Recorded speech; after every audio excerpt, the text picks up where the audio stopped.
네, 사실 제가 이 발표를 준비하면서 매우 좀 당황스러웠는데, 보시다시피 그 일본에 적어놓은 이 앞선 연구 때문인데, 뭐 제목에서 보다시피 제가 발표한 주제하고 아주 동일하고 또 내용도 굉장히 광범위하고 상세해서 제가 뭐 여기 이 용어 번역과 관련해서 덧붙일 게 있을까 싶을 정도였습니다.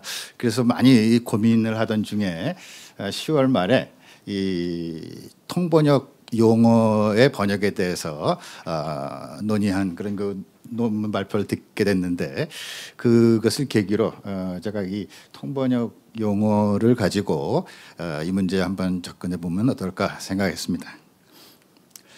예, 우선 번역 얘기 잠깐만 드리겠습니다. 예, 그 흔히들 모든 번역은 목표 지향적 행위라는 말을 하는데, 이 번역에서 목표가 왜 중요하냐면은 목표가 바로 그 번역의 방법을 결정하기 때문에 중요하죠. 그래서 같은 원전이더라도 목표가 다르면은 결과도 달라질 수 있다는 그런 말씀입니다. 예.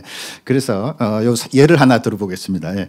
그 북한도 우리처럼 이 조선왕조실록이나 삼국유사 같은 가문 원전을 번역을 많이 했는데, 이 북한에서는 이 고전 번역을 보다시피 의 목표를 인민 대중의 교화로 딱 못 받고 있습니다. 그래서 거기에 따라서 그 방법론이 밑에 도출이 됐는데, 역사주의 원칙과 현대성의 원칙이라는 것인데, 그중에 특히 현대성의 원칙이 이제 저 목표와 관련이 돼 있죠.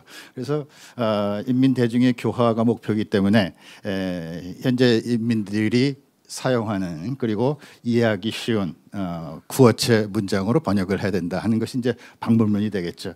그래서 이제 저 뒤에 그 삼국유사 목표에 따른 결과의 차이를 예시한 게 있는데 시간 관계상 넘어가고, 자 그럼 이제 우리 주제 학술 용어 번역의 목표는 무언가 생각을 해봐야 될 텐데, 저는 일단 소통이라고 생각을 합니다. 이 소통은 두 가지인데, 그 학문 분야 내부 연구자들끼리 그 개념을 공유할 수 있는 가장 효과적인 수단이 이제 용어이기 때문에, 그런 측면에서 일단 기능적인 의사소통이 일차적인 목표일 거라고 생각을 하고, 두 번째는 이제 일반 사회와의 소통도 무시할 수 없기 때문에 일상적인 의사소통도 그 목표가 돼야 될 거라고 생각을 합니다. 그래서 이렇게 기능적 의사소통, 일상적 의사소통이라는 목표가 학술 용어 번역에 중요하다고 생각하고, 따라서 일차적인 그 기능적 의사소통의 목표를 달성하기 위해서는 일단 그 원어의 개념과 번역어의 개념에 그 등가성이 있는가 확인하는 것이 핵심적인 거라 할 수 있고, 그다음에 두 번째 이 일상적 의사소통이라는 목표를 달성하려면 선택의 여지가 있을 때 되도록 그 일반인이 이해하기 쉬운 쪽으로 번역을 하는 것이 적절한 방법이겠죠. 넘어가고. 예, 첫 번째 드릴 말씀은 가능하면 의미 번역을 하자는 겁니다. 그래서 이 음성 번역, 음차는 정말 불가피한 경우가 아니면 좀 최소화하자는 것인데, 아까도 그 뭐 기조 발표에서 그런 말씀을 하셨는데, 특히 요즘 들어서 이제 영어를 사용하는 것이 이제 많이 늘어나다 보니까 음차 형태의 용어가 너무 빈번해지고 있지 않나, 이게 결국 바람직하지는 않은 것 같습니다. 예. 그래서 예를 하나 들어보겠습니다. 예. 그 텍스트 언어학하고 번역학에 사용하는 이 패러텍스트라는 용어가 있는데, 이게 이제 개방형 우리말 우리말 세밀한 사전에 곁텍스트라고 번역이 돼서 실려 있는데, 이 개념을 제안한 이 주네트라는 사람에 의하면은 이 패러텍스트는 페리텍스트와 에피텍스트의 총합이다, 이렇게 정의를 하고 있습니다. 그래서 페리텍스트는 뭐냐면은 한 권의 책에서 본문을 제외한 나머지 부분입니다. 그러니까 제목부터 시작해서 뭐 머리말이나 목차, 뒤에 후기, 판권, 뭐 뒷표지 등등이 전부 페리텍스트에 해당하고, 그다음에 이제 에피텍스트는 그 책을 떠나서 이제 저자가 주변 사람들과 주고받은 뭐 서신이나 이메일 또는 이제 연구자의 비평 또는 뭐 신문제 앞에 실린 서평 같은 것이 이제 에피텍스트인데, 그래서 이 각각 주변 텍스트, 후 텍스트로 번역해서 지금까지 이제 곁 텍스트는 주변 텍스트하기 후 텍스트 이렇게 해서 이제 쓰여 왔는데, 최근 들어서 이제 이 좀 이게 모순이 있다. 이 주변이 곁보다 더 범위가 넓은 거 아니냐. 그래서 이제 이러한 그 용어의 조합을 쓰지 말고 차라리 그럴 바에 그냥 음차를 하자 하는 주장이 있었는데, 이 사전적인 정의로만 보면은 그 말이 좀 일리가 있어 보입니다. 그러나 사전에는 없지만 이 곁가지나 곁다리 같은 단어를 생각해 보면은 이 곁에 분명히 뭐 덜 중요하거나 비본질적인 또는 뭐 부수적인 이런 뜻이 지금 생겨나고 있는 것 같고, 지금 있는 범위가 확대되고 있는 것 같습니다. 그래서 저는 이렇게 한번 텍스트를 내적 텍스트 한번 번역하는 것이 어떤가 한번 제안을 해보고요. 사실은 이 저러한 주장이 근거하는 것이 이 접두사 패럴에 있는 세 번째 뜻을 도저히 이 곁이라는 명사가 감당하지 못한다고 보았기 때문인데, 아까 봤듯이 그 곁가지나 곁다리에 있는 그 의미가 지금 저 3번에 있는 의미인 걸 생각이 됩니다. 그래서 이 번역을 할 때 사전에 항상 의지를 하게 되는데, 사전에 있는 뜻풀이가 그 단어 용법의 전부는 아닐 수도 있다는 걸 항상 염두에 두고 조금 그 용례 같은 것도 모아서 거기서 이제 좀 언어 감각을 활용할 필요가 있을 것 같다는 말씀 먼저 드립니다. 요건 넘어가고요. 요것은 이제 그 제목을 제가 좀 잘못 따랐는데, 이 원어하고 번역어의 개념상 등가성을 확인할 수 있는 하나의 그 수단으로 성분 분석 방법이라는 것을 한번 제안해 봅니다. 이건 저 언어학자의 유명한 그 성서의 대중화 현대화에 크게 기여한 그 성서 번역가인 나이다가 제안한 방법인데, 보통 단어들을 통째로 생각을 하는데 사실은 이런 의미 자질들이 있다는 거죠. 그래서 원어를 이렇게 의미 자질로 한번 쪼개보고 또 번역어도 쪼개보고 해서 그것이 일치를 하면은 등가성이 확인된 걸로, 그러니까 그 등가성을 확인하는 하나의 그 검증하는 방법으로 사용할 수도 있고, 또 거꾸로 번역을 할 때 원어에 대응되는 적당한 말이 떠오르지 않을 때 이 자질로 쪼개보면은 단서가 나올 수도 있지 않을까 하는 그 생각을 해봅니다. 근데 아까 패러 같은 접두사도 그 뜻을 이렇게 자질로 쪼개봤을 때 각각 이렇게 요 곁에 이런 의미하고 성분 자질이 어느 정도 맞지 않나 생각이 됩니다. 그다음에 이제 그 재번역 문제인데요. 이제 어떤 용어를 번역을 해서 이제 일정한 시간이 흐른 다음에 원어의 개념에 변화가 일어났을 때 이 또 용어를 수정해야 될 상황이 생기죠. 그럴 때 이제 그걸 어떻게 처리할 거냐 하는 문제인데, 당연히 수정을 반영을 해야 되겠죠. 예를 하나 들어보겠습니다. 저게 이제 그 DVS라는 것은 시각 장애인을 위한 그 시청 지원 서비스입니다. 그러니까 어떤 뭐 텔레비전이나 영화에서 이제 화면이 안 보이니까 그걸 이제 음성으로 이제 설명을 해주는 그런 서비스인데, 그런데 이제 이게 화면 해설이라는 용어로 번역돼서 이제 지금까지 사용됐는데, 최근에 이게 영역을 확대해서 화면이 없는 공간, 다시 말해서 뭐 뮤지컬 공연이라든가 전시회 같은 데도 이 서비스가 실시되기 시작했습니다. 이럴 때는 아예 화면이 없기 때문에 화면 해설이라는 용어는 맞지 않죠. 그래서 이제 이거를 음성 해설로 바꿔서 부르자라는 이제 주장이 있었는데, 뭐 일단 뭐 일리는 있습니다. 근데 제 생각에는 그렇다면 이제 그 두 사이의 관계를 설정을 해야 되는데, 음성 해설이 화면 해설을 대체하는 건 바람직하지 않은 것 같고, 아까도 뭐 그런 말씀이 잠깐 있었던 것 같은데, 뭐 권장 용어 뭐 이런 식으로, 그래서 이 둘 다를 유지하면서 화면이 있는 경우에는 화면 해설을 쓰고, 또 기존에 써왔던 거니까 그 화면을 상정하기 어려운 거는 음성 해설을 쓰는 것이 없겠는가 하는 생각을 해봅니다. 그러니까 이거는 이제 표준어에도 복수 표준어가 있듯이 뭐 대표 용어, 뭐 권장 용어 이런 식으로 조금 여지는 안겨나되지 않을까 생각을 합니다.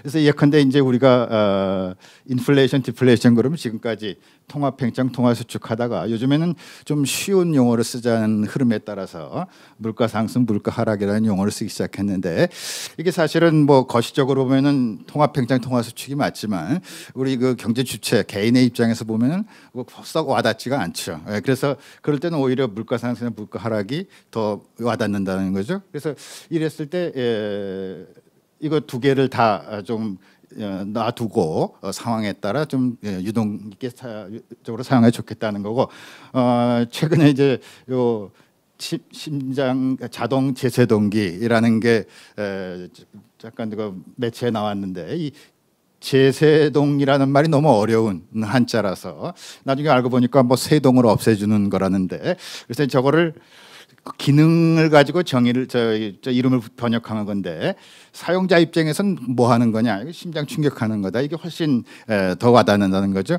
그래서 이제 요거 그 병기를 하거나 아예 요새는 저 심장 충격기로 바꿔서 부르는데 아까 들어오다 보니까 여기도 심장 충격기로 되어 있더라고요. 예. 그래서 이런 것들은 사실은 보는 관점이 다른 거죠. 예. 어느 쪽에서 보느냐에 따라서 달리 번역할 수 있는데 실제로 영어와 불어의 그 비교 문체론이라는 책에서 7가지 번역 방법을 제시하고 있는데 그 중에 하나의 변조라는 게 있습니다. 그건 뭐냐면은 원문의 관점을 변화시켜서 번역할 수 있다는 건데 예를 들어서 뭐 졸지 마 하는 거를 뭐 웨이크업 한다든지 부정 그런 게 분한데 이런 것들이 다 지금 얘기한 그 복수의 용어들이 관점에 따라서 달리 번역할 수 있는 여지가 있는 것들이 아닌가 생각을 합니다.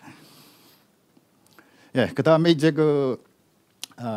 이 전문 용어라는 게 학술 용어라는 게 인위적으로 만들다 보니까 사실은 모든 사람들은 다 그 언어 직관이 있는데 인위적으로 만들다 보니까 이게 조금 그 무리하게 만들어지는 경향이 있는 것 같습니다. 그래서 이 이름절 한자 같은 경우에 이제 저렇게 혼자서는 못 쓰고 다른 글자가 오거나 이렇게 도와줘야 쓸 수 있는데 일단 저 이름절 한자가 조금 그렇다는 거 말씀드리고 오늘 다룰 게 이제 의학 용어 조증과 우울증 즉 조울증이 이제 서로 상반되는 증상 진단명 2가지인데 일단 증은 보다시피 이렇게 조금 자립적인 단어와 잘 어울리는 것 같습니다. 자 근데 그 조증과 우울증의 그 증을 뺀 나머지 부분은 우울은 아예 우울 자체가 명사로 올라와 있습니다. 그리고 우울하다, 우울감, 우울희 자연스럽게 제시하는 데 비해서 조는 전혀 그렇지가 않습니다. 예. 그래서 이게 사전을 찾아보면 조증의 전문 용어 뜻풀이는 2번이고 1번에 일상어의 뜻풀이가 되어 있습니다. 그다음에 우울증은 전문 용어 뜻풀이가 되어 있고 사전을 조금 더 찾아보면 우울증에 2가지 뜻이 있는데 1번의 뜻이 우울증하고 똑같습니다. 완전히 일치합니다.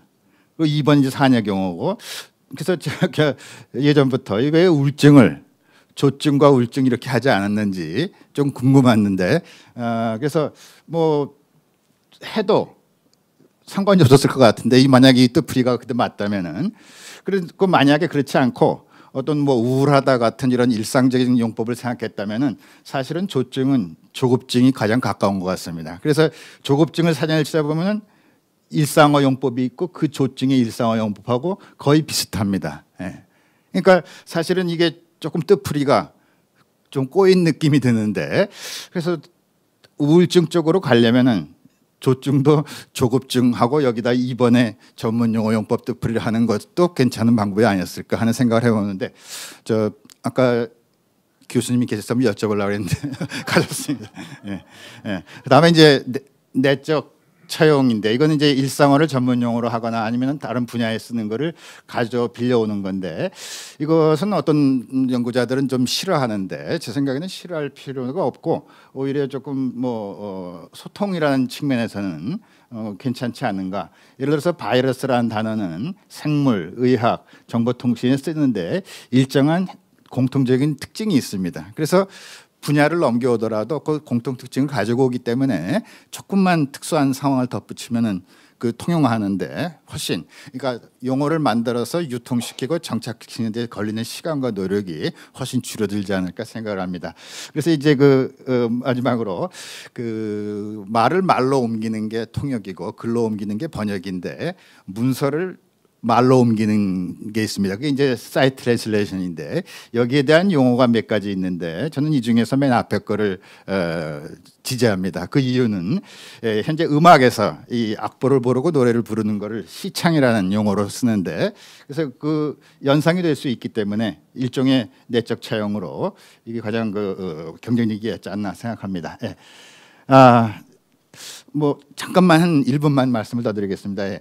이거는 그 아까도 스님 말씀하셨는데 천식을 쌕쌕증은 이상해도 쌕쌕거림증 정도면 괜찮을 것 같은 생각이 언뜻 들었는데 우리말에 의성어 굉장히 많은데 저거 16번 나비는 석주병 선생님이 붙인 이름이라고 하는데 아주 재밌습니다. 유리창 떠들썩 팔랑나비인데 왜 저런 이름이 붙었느냐? 나비의 날갯짓이 하도 요란해서 저런 이름을 붙이셨다고 합니다. 예. 저런 의성어나 의태어 같은 것들 또 저런 모음조화 같은 것들도 용어 만들 때 한번 좀 감안하면 어떨까 싶고 또 마지막으로 세 번째는 새로운 현재 그 기존의 조어법 말고 이렇게 뭐 말을 자르거나 잘라서 붙이거나 머리 음절을 따거나 하는 그 용법이 있는데 이건 우리말 삶에도 이미 올라 있는 단어들입니다. 뭐 혼밥 혼술 같은 거, 그다음에 우리 사자성어 강하잖아요. 뭐 내로남불, 예. 그리고 또 뭐 오라벨 같은 게 그래서 이런 단어들은 아마 시간이 지나면은 제대로 사전에 올라올 수도 있지 않을까 생각이고 특히 혼밥 혼술 같은 거는 굉장히 조어력이 뛰어나서 앞으로 실제로 단어 만들 때 쓸 수 있을 것 같습니다. 예. 조금 시간이 넘어 죄송합니다. 마치겠습니다.